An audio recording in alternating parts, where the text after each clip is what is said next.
Halo semuanya, selamat datang kembali di channel YouTube Pak Guru Wali.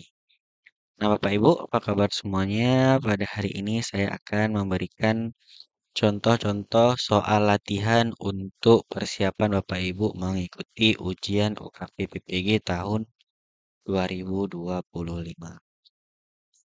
Nah, langsung saja Bapak Ibu ya.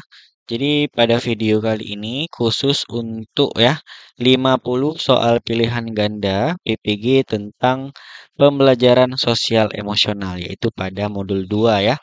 Kemarin sudah ada yang modul 1 itu hanya 20 soal, ini saya tambahkan lagi menjadi 50 soal untuk yang modul 2.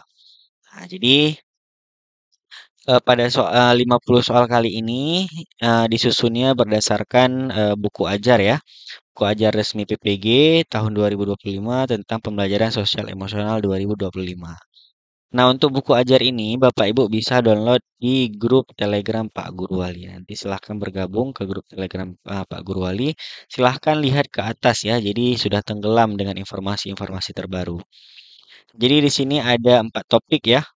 Dalam soal ini ada 4 topik. Yang pertama tentang CASEL.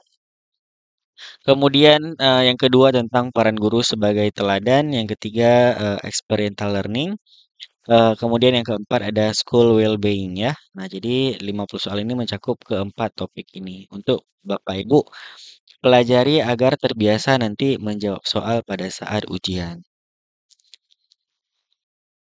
Nah, langsung saja Bapak Ibu ya kita masuk ke dalam soal yang pertama. Nah, jadi yang pertama di sini tentang CASEL Bapak Ibu ya. CASEL. Nomor satu, CASEL merupakan singkatan dari. Nah, jadi silahkan ya.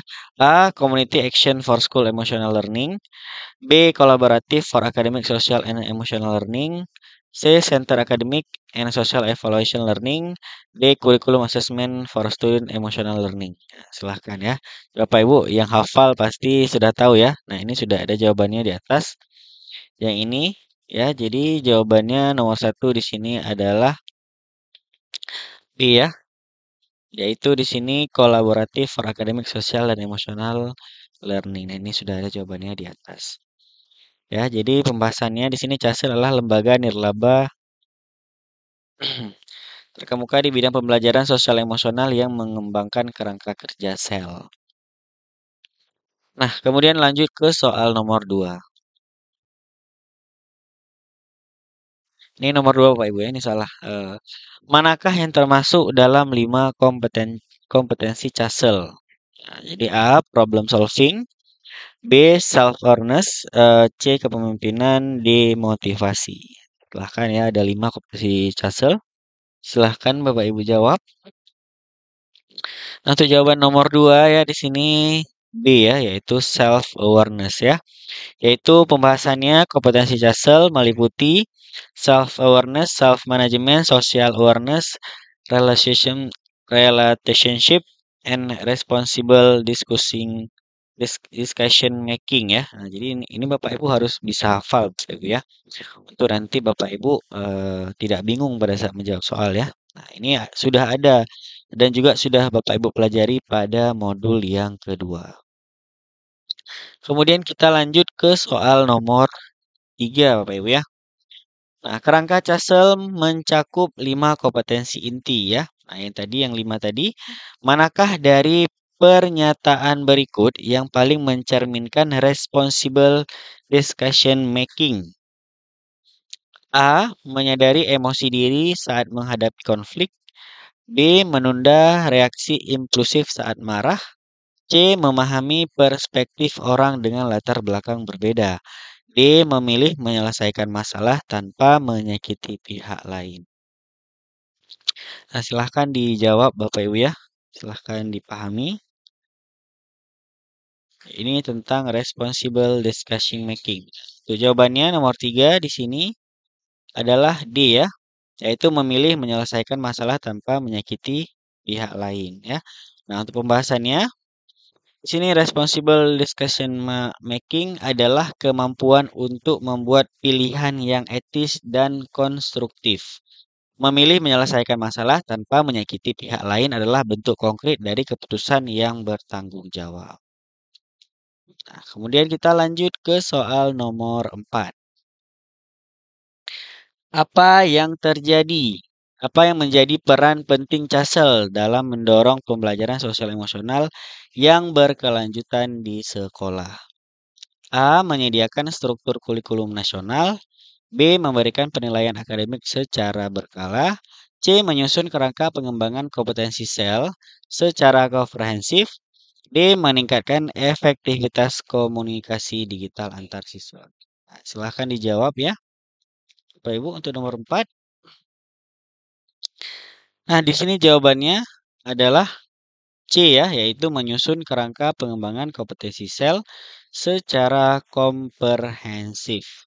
Nah, pembahasannya, CASEL menyediakan kerangka sistematis yang membantu pengembangan kompetensi sosial emosional dalam konteks pembelajaran. Tujuan utamanya bukan administratif, tapi transformasional. Kita lanjut ke soal nomor 5. Kompetensi social awareness ya. Dalam CASEL mengajarkan siswa untuk A. Menganalisis hasil belajar. B. Menghindari konflik sosial. C. Mengembangkan empati terhadap individu dengan latar belakang berbeda. D. Menghindari emosi negatif. Nah, silakan dijawab Bapak Ibu. Ini kata kuncinya social awareness. Nah, jawabannya nomor 5 di sini adalah C ya, yaitu mengembangkan empati terhadap individu dengan latar belakang berbeda. Nah, pembahasannya di sini kesadaran sosial berarti kemampuan memahami dan menghargai perbedaan, termasuk dalam hal latar belakang dan perspektif orang lain. Ini adalah inti dari empati sosial. Kita lanjut ke soal nomor 6. Dalam konteks CASEL, manakah strategi paling efektif untuk mengintegrasikan pembelajaran sosial emosional ke dalam mata pelajaran? A. Menyediakan pelatihan mingguan mandiri. B. Menjadwalkan sesi konsultasi pribadi. C. Menyisipkan aktivitas diskusi kelompok berbasis nilai dalam mata pelajaran. D. Memberikan hukuman kepada siswa yang tidak berperilaku baik. Nah, silakan dijawab Pak Ibu soal nomor 6. Di sini jawabannya adalah C ya, yaitu menyisipkan aktivitas diskusi kelompok berbasis nilai dalam mata pelajaran. Nah, untuk pembahasannya di sini salah satu bentuk integrasi sel adalah dengan menyisipkan kegiatan pembelajaran yang mendukung kompetensi sosial emosional dalam mata pelajaran akademik ya. Nah, di sini seperti diskusi, diskusi nilai, studi kasus atau role play. Nah, sekarang kita lanjut ke soal nomor 7. Apa dampak dari lingkungan sekolah yang tidak mendukung pembelajaran sosial emosional? A. Siswa lebih fokus pada tugas akademik. B. Siswa mampu meningkatkan hasil belajar kognitif. C. Mengalami penurunan empati dan keterampilan sosial. D. Guru dapat mengontrol kelas dengan lebih baik. Ini mudah ya Bapak Ibu ya, untuk soal nomor 7.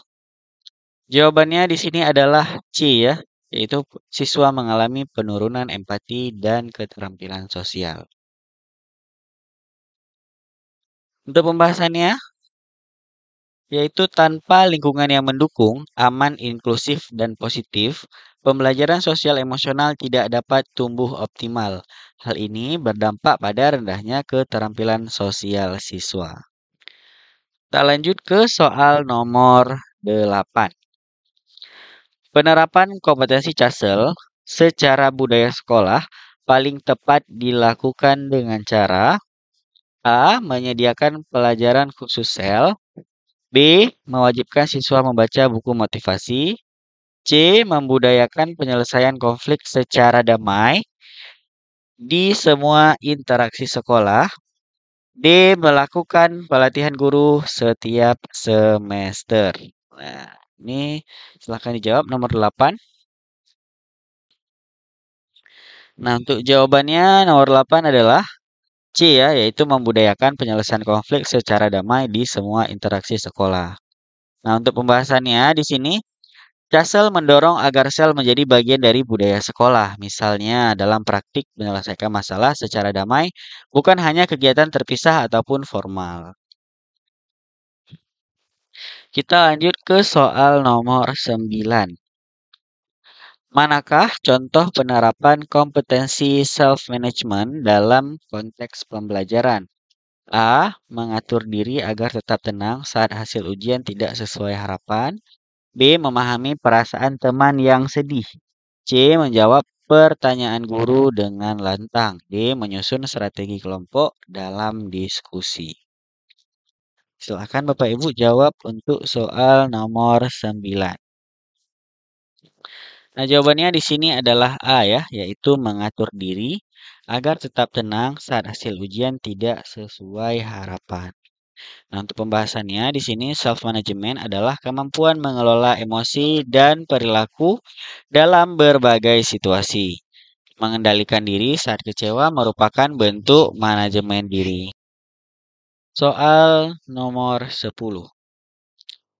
Tantangan utama dalam penerapan CASEL bagi guru pemula seperti Butet ya dalam studi kasus adalah A. Ketidakpahaman siswa terhadap materi. B. Kurangnya alat bantu ajar.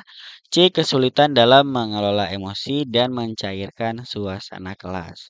D. Tidak adanya dukungan dari orang tua siswa. Ini mudah ya untuk soal nomor 10. Di sini jawabannya adalah C ya, yaitu kesulitan dalam mengelola emosi dan mencairkan suasana kelas. Nah, untuk pembahasannya, kasus Butet menggambarkan tantangan guru baru dalam manajemen emosi, membangun relasi dan mencairkan suasana ya. Semua masuk dalam aspek kompetensi sosial emosional. Kita lanjut ke soal nomor 11. Apa peran community support dalam keberhasilan implementasi CASEL? A. Meningkatkan nilai ujian nasional. B. Menjamin keberhasilan pembelajaran daring. C. Menciptakan sinergi antara sekolah dan lingkungan. D. Mengurangi jam pelajaran akademik. Nah, silahkan ya dijawab. Kata kuncinya community support, Bapak Ibu ya. Nah, untuk nomor 11 di sini jawabannya adalah C ya, yaitu menciptakan sinergi antara sekolah dan lingkungan. Nah, untuk pembahasannya, keberhasilan sel membutuhkan dukungan dari semua pihak, ya, yaitu komunitas, sekolah, dan orang tua. Sinergi ini menciptakan suasana belajar yang mendukung secara emosional dan sosial. Oke, kita lanjut ke soal nomor 12. Apa fungsi utama dari pembelajaran sosial emosional menurut Casel? A. Meningkatkan kemampuan literasi siswa. B. Membentuk individu yang mampu hidup secara utuh dan seimbang. C. Menyediakan akses pembelajaran berbasis teknologi. D. Membantu guru menilai capaian kognitif siswa. Nah, silahkan dijawab ya untuk soal nomor 12. Ini mudah ya Bapak Ibu ya. Jawabannya di sini adalah B ya, yaitu membentuk individu yang mampu hidup secara utuh dan seimbang. Nah, pembahasannya, CASEL bertujuan membentuk individu yang memiliki keseimbangan antara aspek kognitif, sosial, dan emosional untuk menghadapi kehidupan secara utuh. Oke, kita lanjut ke soal nomor 13. Mengapa guru perlu memiliki kompetensi sosial emosional? A. Agar bisa menyelesaikan soal ujian sertifikasi guru. B. Untuk mampu mengembangkan relasi empati dan manajemen kelas yang positif. C. Supaya dapat mengajar dengan menggunakan teknologi. D. Agar dapat menggantikan peran konselor di sekolah. Nah, ini mudah ya jawabannya Bapak Ibu ya. Soal nomor 13, jawabannya adalah B ya. Untuk mampu mengembangkan relasi empati dan manajemen kelas yang positif. Pembahasannya, guru dengan kompetensi sel akan lebih efektif dalam membangun hubungan positif dengan siswa, mengelola konflik, dan menciptakan iklim kelas yang sehat. Kita lanjut ke soal nomor 14. Apa kesalahan paling umum dalam penerapan sel di sekolah? A. Mengaitkan sel hanya dengan guru BK. B. Mengintegrasikan sel dalam semua mata pelajaran. C. Melibatkan orang tua dalam proses sel. D. Mengembangkan budaya sekolah damai. Nah, ini kesalahan paling umum ya Bapak Ibu ya. Silahkan dijawab. Nah, untuk soal nomor 14 di sini jawabannya adalah A ya, yaitu mengaitkan sel hanya dengan guru BK. Nah, pembahasannya, salah kaprah yang sering terjadi adalah menganggap sel hanya tanggung jawab guru BK, padahal sel harus diterapkan oleh semua guru dalam semua aspek pembelajaran. Kita lanjut ke soal selanjutnya. Nah, ini sudah berganti ya ke topik yang kedua, yaitu peran guru sebagai teladan ya, berdasarkan buku ajar pembelajaran sosial emosional. Nah, nomor 15, apa makna utama peran guru sebagai teladan dalam konteks pembelajaran sosial emosional? A. Memberikan hukuman kepada siswa yang melanggar aturan. B. Menjadi sumber utama informasi akademik di kelas. C. Menunjukkan perilaku yang konsisten dan mencerminkan nilai-nilai positif. D. Mengontrol emosi siswa agar tidak mengganggu kelas. Nah, untuk soal nomor 15, jawabannya adalah C ya, yaitu menunjukkan perilaku yang konsisten dan mencerminkan nilai-nilai positif ya. Karena di sini peran guru sebagai teladan ya. Pembahasannya, guru sebagai teladan artinya menjadi contoh nyata bagi peserta didik ya, terutama dalam aspek nilai, emosi, dan sikap sosial. Kita lanjut Bapak Ibu ke soal nomor 16. Mengapa keterampilan sosial emosional penting dimiliki guru sebagai teladan? A. Agar dapat memberikan penilaian yang adil kepada siswa. B. Untuk mendukung pencapaian nilai tinggi dalam ujian. C. Supaya guru lebih mudah mengendalikan suasana kelas. D. Karena keterampilan tersebut mendukung pembentukan hubungan yang penuh kepedulian dan aman. Nah, silakan dijawab Bapak Ibu soal nomor 16.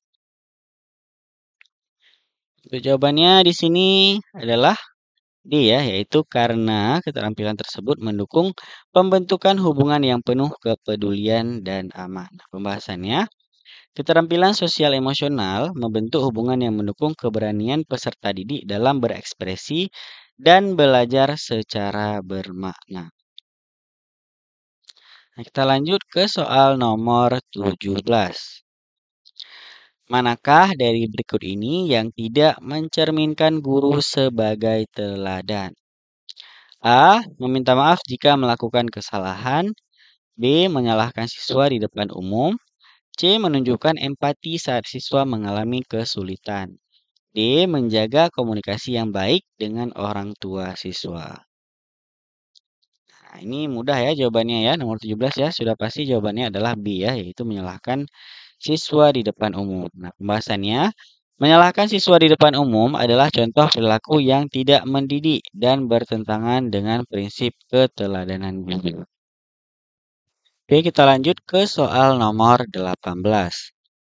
Apa pengaruh terbesar dari guru yang menunjukkan keteladanan sosial emosional? A. Menumbuhkan kedisiplinan tinggi melalui rasa takut. B. Menjadikan guru populer di antara siswa. C. Membentuk karakter peserta didik secara alami melalui imitasi. D. Meningkatkan kemampuan membaca siswa. Nah, untuk soal nomor 18, jawabannya adalah C ya, yaitu membentuk karakter peserta didik secara alami melalui imitasi. Nah, di sini pembahasannya, keteladanan menciptakan model perilaku yang ditiru oleh peserta didik sehingga karakter baik terbentuk secara alami. Kita lanjut ke soal nomor 19. Salah satu indikator keberhasilan guru sebagai teladan adalah A. Kelas selalu sunyi dan tertib. B. Siswa dapat menjelaskan isi buku pelajaran. C. Peserta didik mampu meniru nilai-nilai dan perilaku positif yang ditampilkan guru. D. Banyak siswa yang mendapat ranking tinggi. Silahkan dijawab Bapak Ibu untuk soal nomor 19.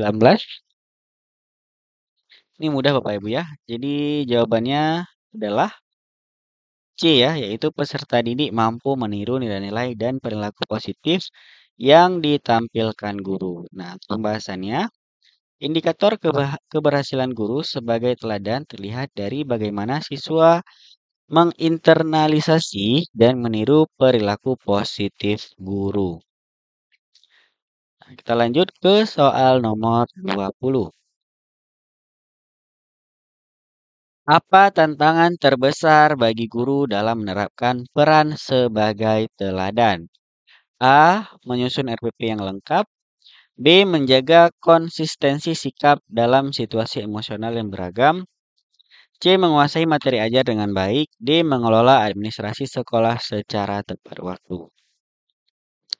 Nah, untuk soal nomor 20 ini mudah Bapak Ibu ya. Jawabannya di sini adalah B ya, yaitu menjaga konsistensi sikap dan dalam situasi emosional yang beragam. Nah, untuk pembahasannya, konsistensi dalam menunjukkan keteladanan emosional adalah tantangan besar karena guru juga manusia yang memiliki dinamika emosi. Nah, untuk soal nomor 21.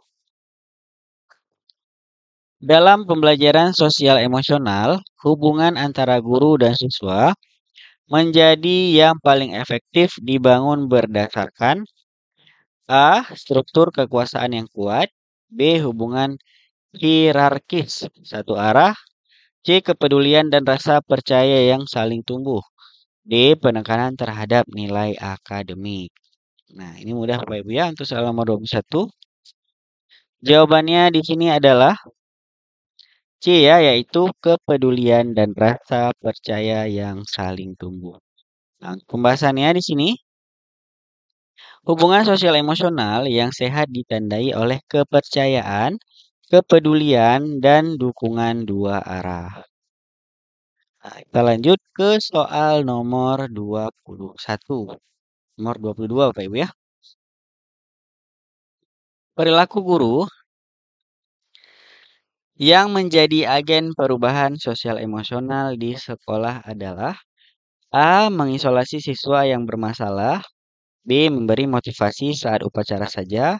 C. Aktif membangun lingkungan inklusif dan menghargai perbedaan. D. Fokus pada nilai akademik dalam proses belajar. Nah, ini mudah Bapak Ibu ya. Soal nomor 22. Jawabannya di sini adalah C ya, yaitu aktif membangun lingkungan inklusif dan menghargai perbedaan.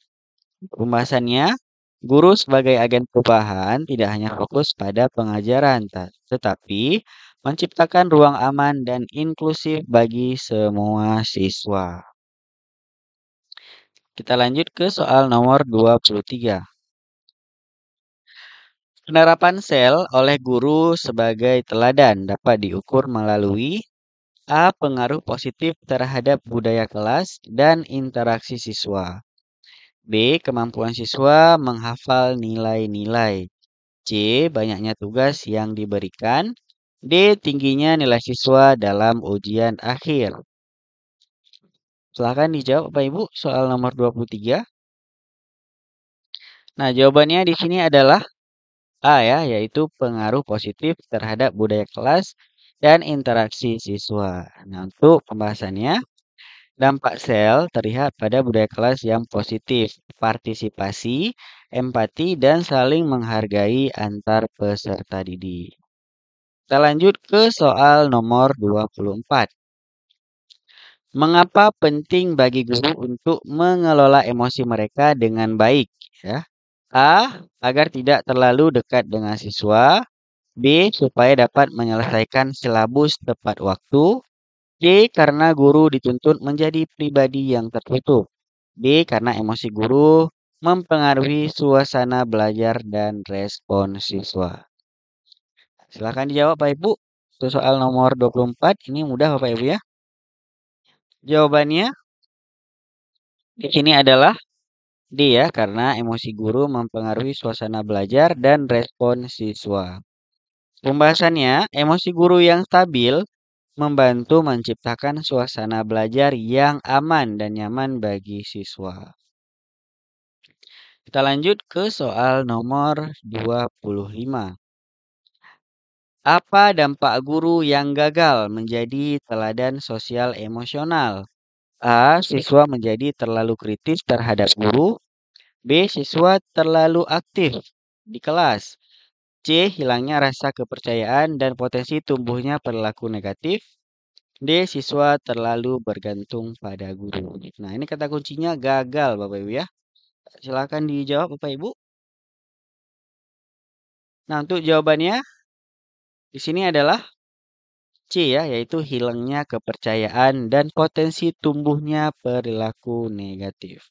Nah, untuk pembahasannya, keteladanan yang lemah berpotensi menurunkan moral, motivasi, dan membuat siswa kehilangan model perilaku positif. Kita lanjut ke soal nomor 26. Manakah dari berikut ini merupakan strategi konkret penerapan keteladanan guru? A. Memberi tugas rumah setiap hari. B. Menunjukkan cara menyelesaikan masalah dengan jujur dan terbuka. C. Menghindari konflik apapun di kelas. D. Memberi pujian hanya kepada siswa berprestasi.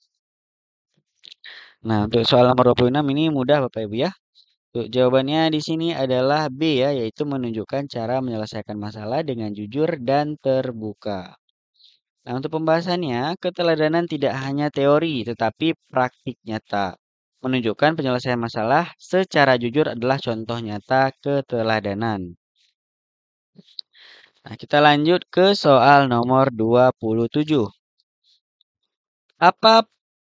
Nah, ini sudah masuk ke topik yang ketiga Bapak Ibu ya, yaitu tentang experiential learning ya, berdasarkan buku ajar pembelajaran sosial emosional.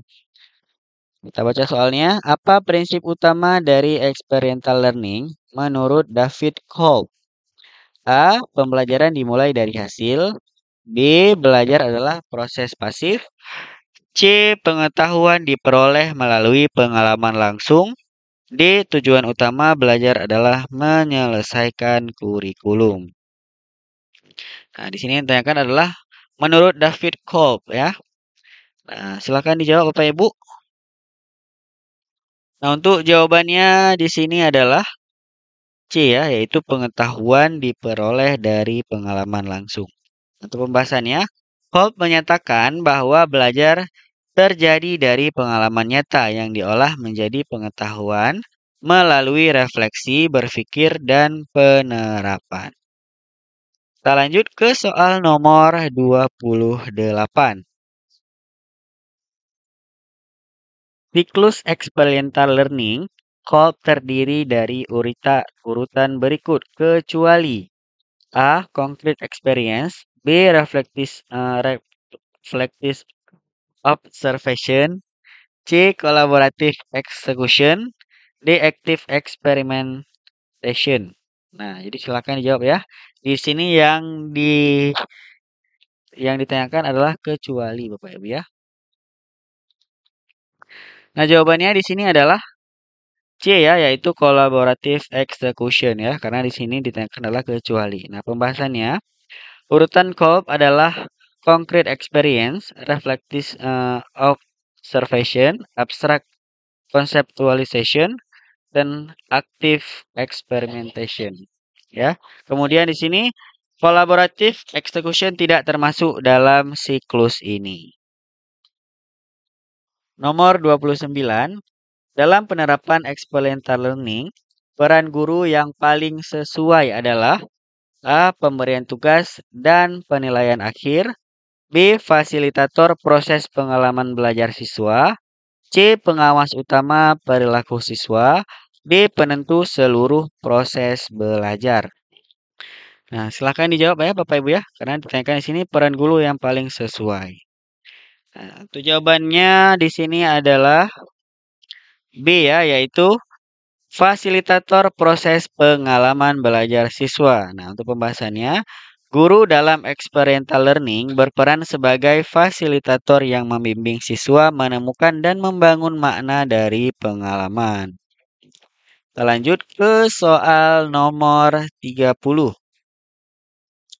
Apa indikator bahwa siswa telah mengalami proses pembelajaran yang menyeluruh menurut pendekatan experiential learning? A. Dapat menghafal teori dengan baik. B. Dapat menjelaskan kembali materi.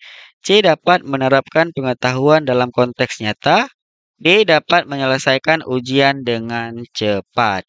Nah, silakan jawab Bapak Ibu untuk soal nomor 30. Jawabannya di sini adalah C ya, yaitu dapat menerapkan pengetahuan dalam konteks nyata. Pembahasannya, experiential learning menekankan penerapan pengetahuan dari pengalaman dan bukan sekedar hafalan. Lanjut ke soal nomor 31. Apa tantangan utama dalam penerapan experiential learning di kelas daring? A. Minimnya pengalaman nyata yang bisa dialami secara langsung. B. Kesulitan mengontrol jam belajar siswa. C. Terlalu banyak diskusi kelompok. D. Siswa tidak memahami teori pembelajaran. Silakan dijawab Bapak Ibu untuk soal nomor 31.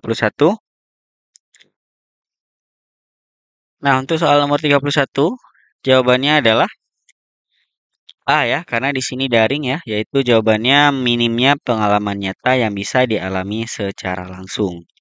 Untuk pembahasannya, pengalaman nyata adalah inti dari experiential learning dan itu sulit diwujudkan secara penuh dalam pembelajaran daring tanpa kreativitas guru. Nah, kemudian kita lanjut ke soal nomor 32. Mengapa refleksi merupakan tahapan penting dalam experiential learning? A. Untuk menguji siswa dengan soal pilihan ganda. B. Untuk mengontrol tingkat kehadiran siswa. C. Untuk membantu siswa memahami makna dari pengalaman. D. Untuk menilai hasil belajar secara kuantitatif. Nah, untuk soal 32 silakan dijawab. Nah, jawabannya di sini adalah C ya, yaitu untuk membantu siswa memahami makna dari pengalaman. Nah, untuk pembahasannya, tanpa refleksi, pengalaman tidak akan menjadi pengetahuan.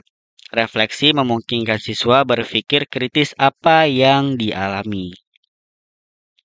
Kita lanjut ke soal nomor 33. Apa contoh nyata dari concrete experience dalam experiential learning? A. Membaca buku pelajaran. B. Menonton video pembelajaran. C. Melakukan eksperimen langsung di laboratorium. D. Mengerjakan latihan soal secara individu. Nah, silahkan jawab ya. Ini mudah Bapak Ibu ya, karena yang ditanyakan adalah pengalaman ya. Nah, untuk jawabannya di sini adalah C ya, yaitu melakukan eksperimen langsung di laboratorium. Pembahasannya, pengalaman konkret merupakan tahap awal experiential learning yang melibatkan keterlibatan langsung siswa dalam aktivitas real. Nah, kita lanjut ke soal nomor 34. Dalam experiential learning, tahap setelah reflective observation adalah A. Concrete experience. B. Collaborative discussion. C. Summative assessment. D. Abstract conceptualization. Silahkan dijawab Bapak Ibu ya. Ini tahapannya sudah ada ya tadi di awal. Nah, untuk jawabannya di sini adalah D ya, yaitu abstract conceptualization ya. Jadi pembahasannya pada siklus skop ya, bergerak dari pengalaman ke refleksi lalu ke abstrak konsep dan yang terakhir adalah penerapan aktif ya. Nah, kita lanjut ke soal nomor 35. Mengapa guru perlu memahami gaya belajar siswa dalam experiential learning? A. Guru bisa menyesuaikan pengalaman belajar sesuai karakter siswa. B. Supaya semua siswa mendapat tugas yang sama. C. Agar siswa tidak merasa bosan. D. Supaya nilai siswa seragam. Silahkan dijawab Bapak Ibu. Untuk soal nomor 35. Nah, jawabannya di sini adalah A ya, yaitu agar guru bisa menyesuaikan pengalaman belajar sesuai karakter siswa. Nah, untuk pembahasannya di sini, experiential learning yang efektif memperhitungkan gaya belajar agar siswa dapat memahami dan mengolah pengalaman dengan maksimal. Kita lanjut ke soal nomor 36. Apa peran orang tua dalam mendukung experiential learning? A. Menyediakan modul tambahan. B. Menilai hasil akhir belajar. C. Membantu menguatkan pengalaman belajar di rumah. D. Mengawasi penggunaan internet. Nah, di sini mudah ya Bapak Ibu ya. Soal nomor 36. Di sini jawabannya adalah C ya, yaitu membantu menguatkan pengalaman belajar di rumah. Nah, untuk pembahasannya, dalam pembelajaran berbasis pengalaman, orang tua berperan mendampingi dan memperkuat pembelajaran kontekstual yang dimulai dari rumah. Nah, kita lanjut ke soal nomor 37. Penerapan experiential learning dalam pembelajaran sosial emosional berguna untuk A. Meningkatkan fokus siswa pada hafalan. B. Menumbuhkan sikap empatik dan kesadaran sosial melalui pengalaman. C. Menghindari proyek yang sulit. D. Membatasi interaksi antar siswa. Nah, silahkan dijawab Pak Ibu ya. Ini tentang experiential learning ya. Nah, jawabannya di sini adalah B ya, yaitu menumbuhkan sikap empatik dan kesadaran sosial melalui pengalaman. Pembahasannya, experiential learning dapat dimanfaatkan untuk mengembangkan kompetensi sosial emosional melalui keterlibatan langsung siswa dalam konteks nyata. Kita lanjut ke soal nomor 38. Apa kesalahan umum guru dalam menerapkan experiential learning? A. Terlalu banyak memberi tugas proyek. B. Melewatkan tahap refleksi dan langsung ke teori. C. Mengajak siswa bermain peran. D. Mengintegrasikan pelajaran dengan kehidupan nyata. Nah, di sini yang ditanyakan adalah kesalahan umum ya Bapak Ibu ya. Silahkan dijawab Bapak Ibu untuk soal nomor 38. Nah, jawabannya di sini adalah B ya, yaitu melewatkan tahap refleksi dan langsung ke teori. Pembahasannya di sini kesalahan umum adalah tidak memberikan ruang refleksi yang cukup ya. Jadi tanpa refleksi, pengalaman tidak akan bermakna secara mendalam. Nah, kita lanjut ke soal nomor 39. Apa yang dimaksud dengan Nah, ini sudah masuk ke topik keempat ya, Bapak Ibu ya, yaitu tentang school well-being ya, berdasarkan buku ajar pembelajaran sosial emosional. Nah, soalnya apa yang dimaksud dengan dimensi being dalam school well-being menurut Kono dan Rimpela? A. Kesehatan fisik dan mental siswa. B. Hubungan sosial antara guru dan siswa. C. Kondisi fisik lingkungan belajar.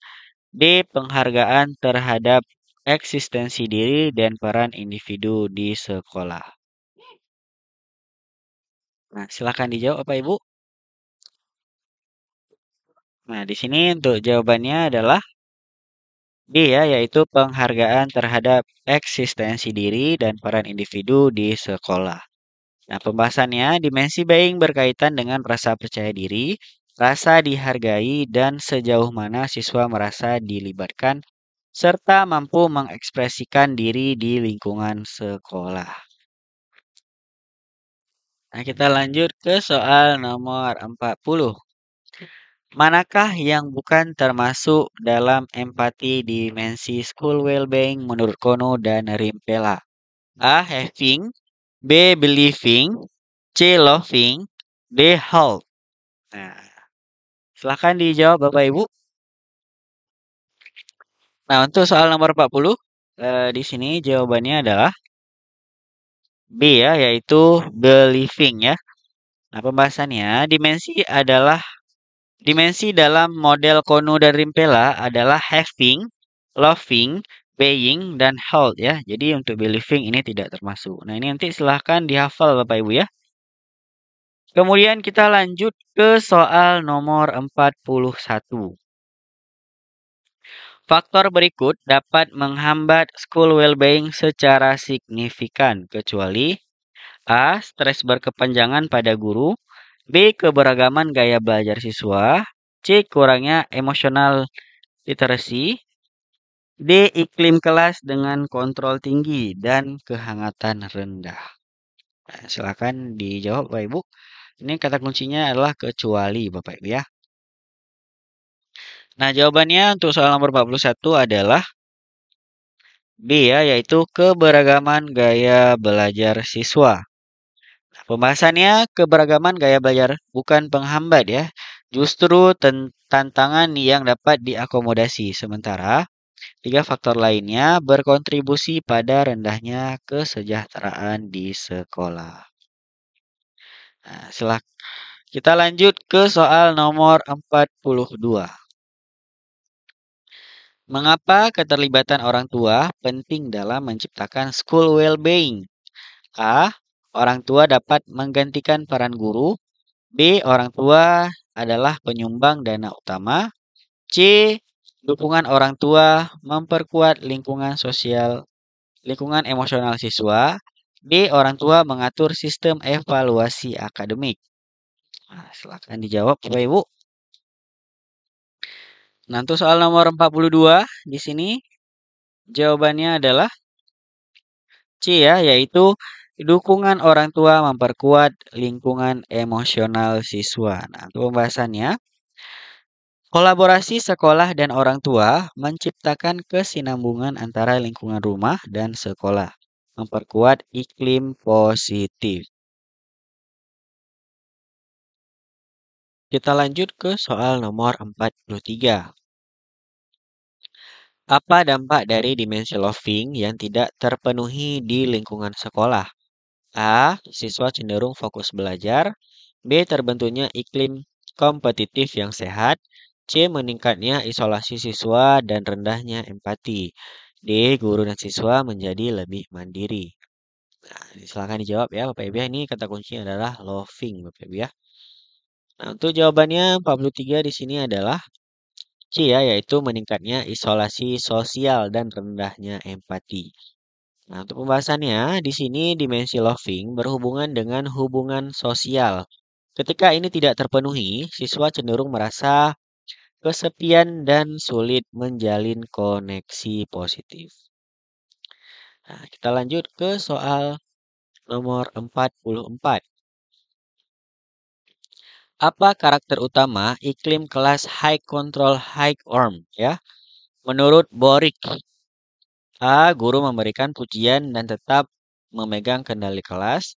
B. Guru menghukum tanpa penjelasan. C. Guru membatasi inisiatif siswa. D. Siswa belajar sepenuhnya mandiri. Silahkan dijawab Pak Ibu. Ini adalah menurut dari Borik ya, Bapak Ibu ya. Nah, untuk jawabannya di sini adalah A ya, yaitu guru memberikan pujian dan tetap memegang kendali kelas. Nah, untuk pembahasannya dalam high control high form, guru berorientasi pada tugas, namun tetap responsif dan suportif terhadap siswa. Kita lanjut ke soal nomor 45. Salah satu indikator sekolah dengan school well-being yang tinggi adalah A. Tingkat disiplin yang ketat. B. Beban akademik yang tinggi. C. Bebas dari kecemasan dan keluhan. D. Kompetensi siswa yang ketat. Silakan dijawab Bapak Ibu. Ini adalah indikator ya. Nah, untuk jawaban nomor 45 ya. Di sini adalah C ya, yaitu bebas dari kecemasan dan keluhan. Pembahasannya, sekolah yang sejahtera ditandai dengan kenyamanan emosional, bebas dari kecemasan, dan minim keluhan dari siswa maupun guru. Nah, kita lanjut ke soal nomor 46. Apa peran emosional literacy dalam mendukung school well-being ya? A. Mengurangi waktu istirahat siswa. B. Meningkatkan kemampuan siswa dalam komunikasi dan relasi sosial. C. Membatasi ekspresi emosional siswa. D. Mendorong persaingan akademik.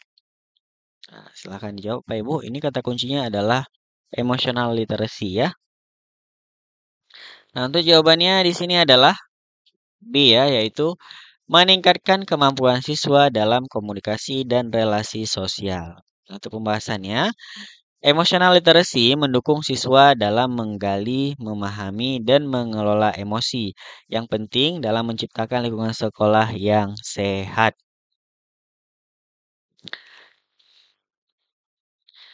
Kita lanjut ke soal nomor 47. Jika guru tidak sehat secara mental, maka potensi dampak utamanya adalah A. Meningkatkan kreativitas siswa.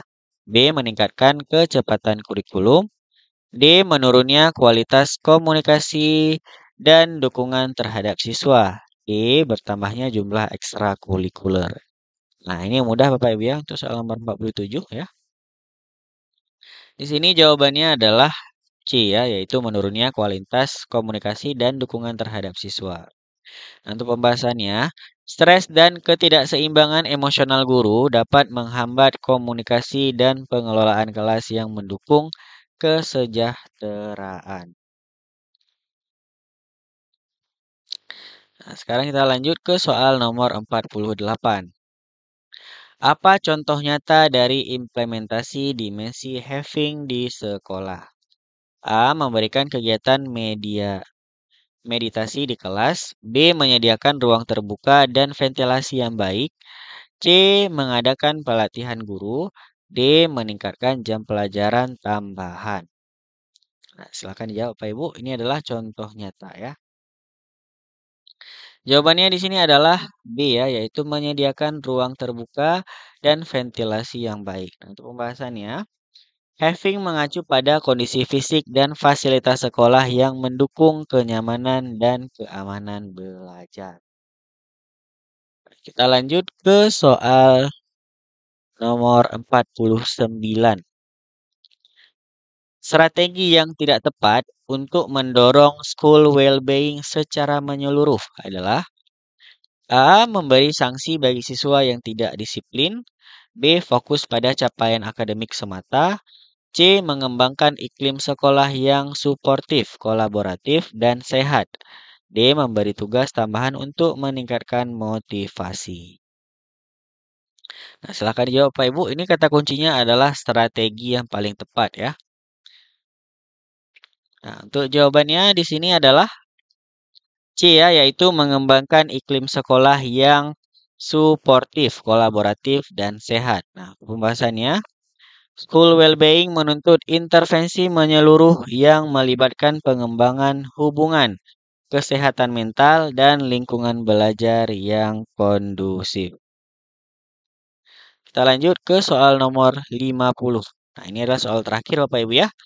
Dalam pendekatan school well-being, guru idealnya berperan sebagai A. Eksekutor kebijakan akademik. B. Pemantau perilaku tanpa keterlibatan emosional. C. Teladan, fasilitator, dan penghubung relasi antar siswa. D. Penilai dan pengontrol mutlak aktivitas siswa. Nah, silakan dijawab Bapak Ibu untuk soal nomor 50. Nah, jawabannya di sini adalah C ya, yaitu teladan, fasilitator, dan penghubung relasi antar siswa. Nah, untuk pembahasannya, guru tidak hanya mengajar, tapi membentuk iklim emosional dan sosial yang sehat, menjadi contoh dan penghubung interaksi yang positif. Sudah selesai Bapak Ibu untuk latihan soal ya, 50 soal pilihan ganda. Semoga dengan ada soal ini menambah wawasan Bapak Ibu untuk dapat nanti menjawab soal pada saat ujian. Dan juga saya doakan semuanya bisa lulus ujian nantinya. Amin. Nah, bagi Bapak Ibu ya yang memiliki kelebihan rezeki ya, Bapak Ibu bisa untuk traktir kopi Pak Guru Wali dengan cara Bapak Ibu klik di deskripsi. Kemudian di sini ada traktir kopi Pak Guru Wali ya. Nah, jadi Bapak Ibu bisa untuk traktir kopi Pak Guru Wali dengan cara klik link di Saweria. Nah, jadi setelah Bapak Ibu klik link Saweria, di sini Bapak Ibu silahkan ya traktir kopi seikhlas Bapak Ibu. Kemudian nanti Bapak Ibu silahkan berikan pesan ya kepada Pak Guru Wali di sini. Nah, di sini ada beberapa cara metode pembayarannya, jadi Bapak Ibu silahkan pilih saja. Kemudian saya ingin ucapkan terima kasih banyak kepada Bapak Ibu yang telah traktir kopi Pak Guru Wali. Saya doakan Bapak Ibu sehat selalu dan mudah rezekinya, dan juga Bapak Ibu bisa lulus PPG tahun ini. Amin. Terima kasih kepada Bapak Ibu yang telah menonton video ini. Jika Bapak Ibu menyukai video ini, Bapak Ibu silahkan like video ini. Dan juga Bapak Ibu silahkan share video ini kepada rekan Bapak Ibu yang sedang mengikuti PPG dan juga bagi yang membutuhkan. Dan juga jangan lupa untuk klik tombol subscribe agar membantu channel YouTube Pak Guru Wali terus berkembang. Serta Bapak Ibu akan mendapatkan informasi terbaru dari channel YouTube Pak Guru Wali. Sampai jumpa di video selanjutnya.